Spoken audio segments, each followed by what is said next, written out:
ratusan warga di Kabupaten Penukal Abab Lematang Ilir, Pali, menyerbu Mapolres Pali di bilangan Kelurahan Handayani Mulia Kecamatan Talang Ubi guna mendapatkan dosis vaksinasi COVID-19, Senin, 1/10/2021.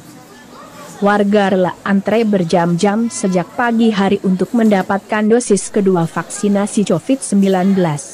Meski kerumunan tak terelakkan, namun warga nampak tetap menggunakan masker. Dini, seorang mahasiswa perguruan tinggi di kota Palembang, berkata bahwa ia rela antre sejak pagi guna mendapatkan vaksin di Polres Pali.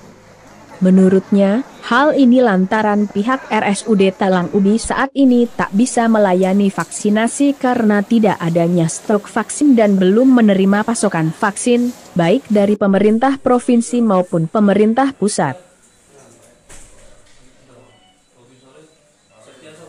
Pertama untuk dosis 2,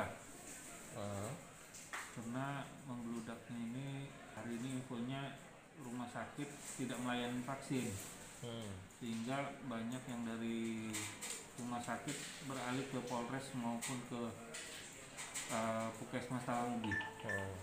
Untuk dosis kedua ini sudah berapa banyak kita suntik? Kalau capaian dosis 2 untuk Kabupaten Pali, update terakhir per tanggal 4 Oktober kemarin itu baru sekitar 16%. 16% ya. Ya, jadi masih jauh juga gitu. Itu kalangan mana paling banyak? Untuk yang banyak ini dosis 2 masyarakat umum, baru diikuti pelajar. Itu ya.